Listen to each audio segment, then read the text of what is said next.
how do you pronounce that? How do you pronounce? You're laughing, right? Wait till you hear this. So how do you pronounce that? 娘炮 Nyang Pa. What? Someone say what it means. Someone say what it refers Basically to. describe a male that like act like a female. A male that acts like a female. Is it derogatory? No, actually, it is more like when people are making jokes, kind of that. So tell the class why I put you know what we're going to talk about here, right? Does anyone want to take this on, bro? Yeah, it's like with C-pop, many of them like very skinny, makeup and dressed like a little bit like a girl, so people attack them by saying 娘炮.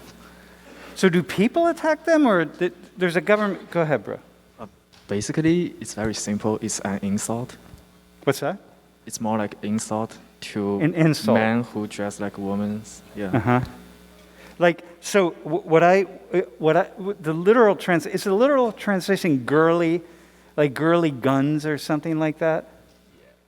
Yeah, girly guns. It doesn't make sense in English, but okay. So the Chinese government has recently had a campaign where the government is saying, listen, all this K-pop influence, right, which is influencing C-pop, which is like K-pop stars are really altering, which is pretty cool, by the way, the way we're thinking about gender and the way people are bending gender. And you look at like these guys. This is a Chinese band. What's the?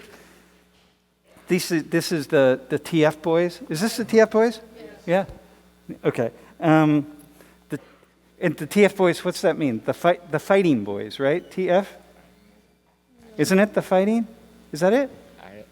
I don't know the meaning of the name. Okay, really. I think that's it. I think it's the fighting boys. I think maybe not the fighting because like they're like a group of boys and they're just 3 of them. Yeah. Actually, it's a very big family and they all call TF boys.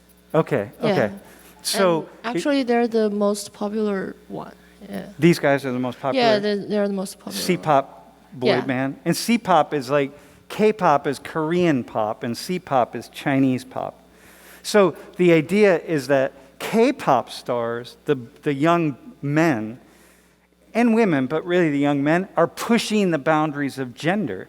So it's like, which is really fascinating that they're, and pushing the boundaries, meaning that, hey, we're going to go from this male masculinity macho stuff, and we're going to just take a trip over here toward what would be identified as more feminine.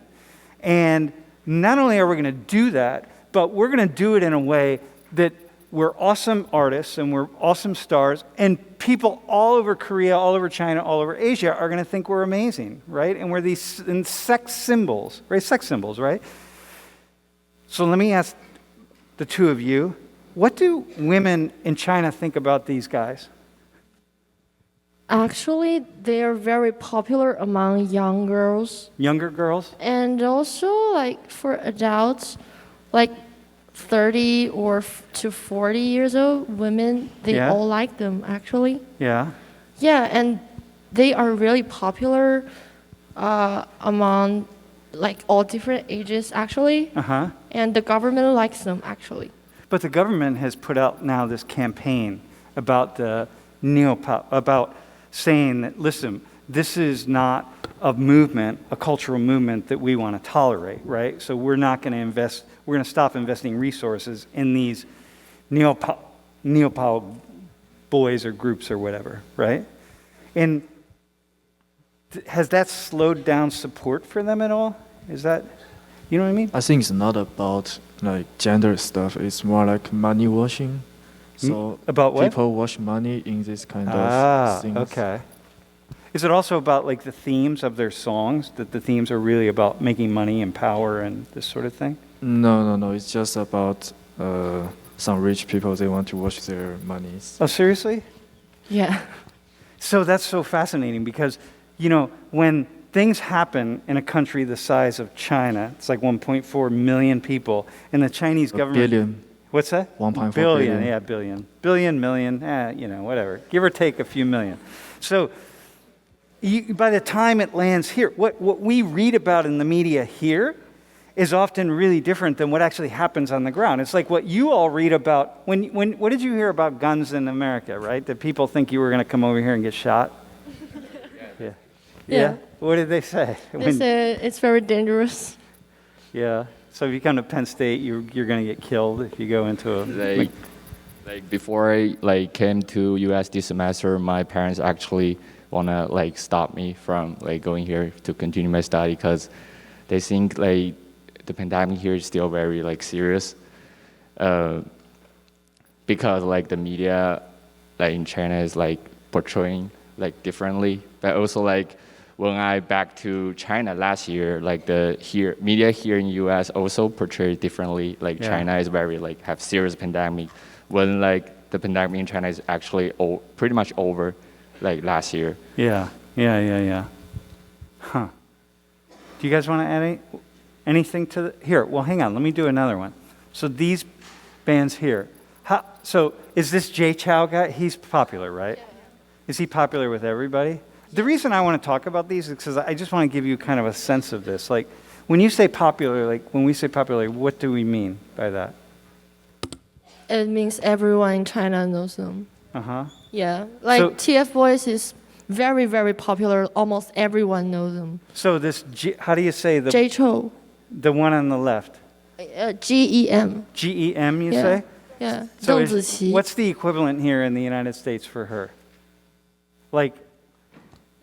Ariana Grande. If I said her name right. Yeah, Ariana Grande. Yeah, it's similar. Everybody knows who she Everybody is. knows her. Or Beyonce. Yeah. Yeah. Yeah. Huh. Okay. And is this guy Jay Chou, is he a sex symbol? No. Not really. Well, maybe not for you, bro. Are you straight? Sorry. Yeah. Is he a sex symbol? Yeah, you can just I leave don't the think mic so. on. You don't think so yourself? Okay. All right, so listen, man. I want to talk about it. So there's this thing that K-pop has kind of moved the chains. As we say in English, there's a term. We say move the chains on the way we think about gender. K-pop has done that. It's entering into China, and people are starting to think, at least the government, people are starting to think about it differently in some way. Gender, but also there are other things associated with it. Okay, here's another one. Have you heard of, do you know this? Do any of you know this? I think I know this. It's about education, right? Yeah, about parenting. And Yeah, stuff. parents, they want their children to have very good education, so they force their children to study at a very young age. Uh-huh. So let me try to pronounce it, right? Is it Jiwa. Jiwa? Jiwa. Jiwa. If you translate it, it's like a chicken baby. Chicken, right, chicken baby. Do you guys know this? Do you know this? Yeah, I mean, it's kind of equivalent to you have to put a lot of resource in a kid, and then to the best primary school, and then middle school, high school, to the universities. And also he or she has to know how to play piano, guitar, and all sorts of things like that. So here, we call this helicopter parenting, right? And there you call it chicken parents, right? Do you know where it comes from? The chicken parenting? Do you know where the term comes from? I think it comes from because there is I believe there is a cut down for the outside of school. How do I say this? There are some of the agencies in China that they offer after school practices, and also regarding math, Chinese, and English, or like that. And government is trying to cut down that to give more free time and relaxed time to the younger kids. Yeah, it comes from that because prior to that, basically, I was kind of like that when I was young. So when I was in primary school, I spent basically all my weekends to study English, obviously, and you succeeded because you speak really well. Yeah, I mean, I've been here for 7 years, so yeah. Oh, all right. All right. Okay, I take that back then. You should speak well. All right. So wait, hang on. I want to back up. This refers to chicken parenting, it's called. And where I've read that it comes from, I've been reading this, so I've kind of been watching this for a couple of years.